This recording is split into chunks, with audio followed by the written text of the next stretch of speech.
Hi y'all! You like my shirt? It's red. Red like blood. And of course I like drinking blood because, well, I'm a vampire. And now we're welcome to Creepy Places of New England, Vampires of Rhode Island Part Trace. And we're hoping finally to get to another vampire case, Ruth Ellen Rose. As many of you might remember, New England has a lot of vampire cases, particularly Rhode Island. And we had 7, and so far I'm at number 6. So enjoy this video. Welcome to the cemetery where Ruth Ellen Rose is buried, or from what I understand, at least where people think she's actually buried, because she has no marked tombstone. It is windy out, and I know how this camera is when it comes to wind, so I'm going to try to talk a little bit louder so you can all hear me when the wind really picks up. So we're going to go inside. I just want to show you this. We got bars here growing through the tree. Woo-hoo. Okay. So I'm going to go in. How low can you go? Woo-hoo. How low can you go? Ooh, yeah. That was nice. So here's the cemetery. So I do know this. Ruth Ellen is not buried with her parents, which we're going to go to another cemetery later to go find the parents, because the parents do have their own tombstones. But this is a Rose plot. The Rose family plot. So, okay. The story of Ruth Ellen Rose, another little vampire case. Okay, on May 12th, 1874, Ruth Ellen died.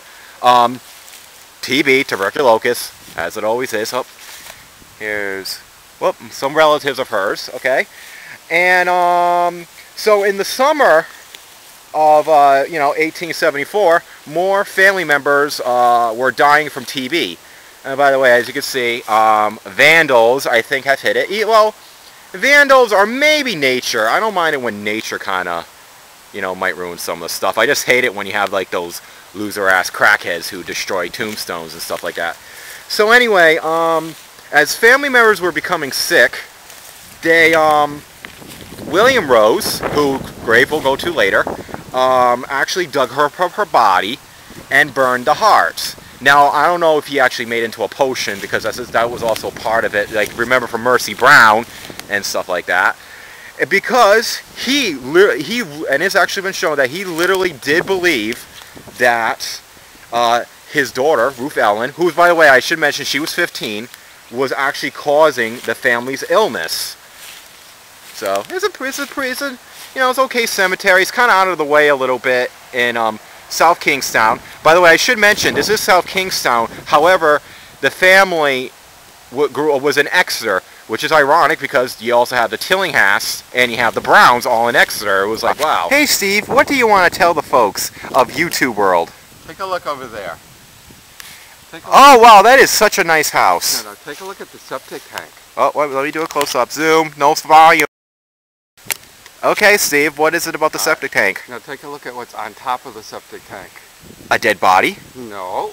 It looks like a grave, doesn't it? Are you implying... Oh my god, I'm going too close. Are you implying that these people next door are actually taking the tombstones from the cemetery and using it to cover up the septic tank? Makes you wonder, doesn't it? By the way, folks, I do not support this thing. Well... Zoom out. I do not support this theory because I don't want to get sued, but Steve doesn't mind. You're off camera, Charles. What? You're off camera. What about it? So what do you really think? What do I think? Yeah. I got the camera on. I can't say a word. Yeah. Alright, people. Welcome to the George Rose lot. Alright? This is where Ruth Ellen's parents are buried. So, I want you to introduce him. Here is the father, William C. Rose.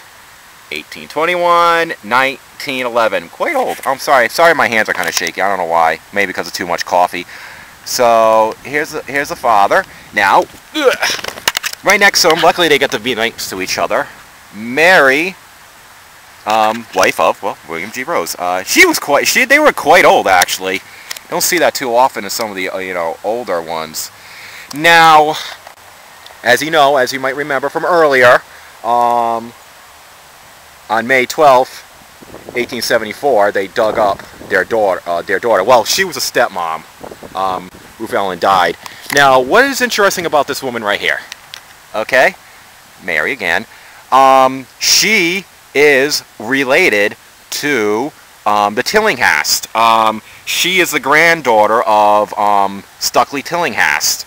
If you might remember, he was the one that dug up his daughter, Sarah Tillinghast. Remember from Vampires of Rhode Island Part 1.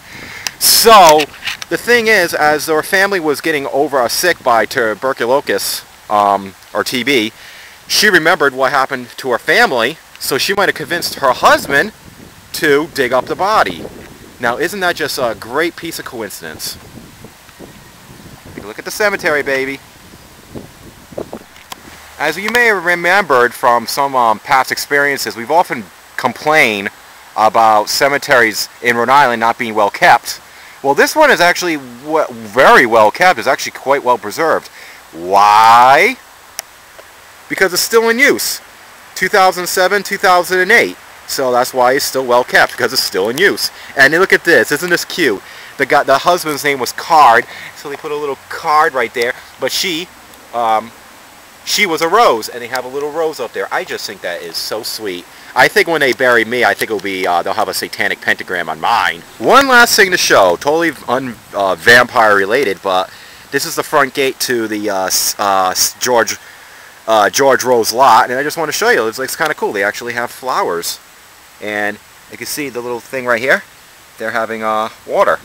So like I said, the cemetery is still in use. So crackheads, don't vandalize it, because that just makes you evil. And I just read Dante's Inferno, and I think that means you're going to go to the sixth circle of hell, and you don't want that. Well, I hope you enjoyed this latest video on Rhode Island vampires, and hopefully soon we'll get the last known Rhode Island vampire. I don't know if there's any other ones, so if anyone else knows of possible vampire cases in Rhode Island, let me know, and I'll go film it for your YouTube convenience.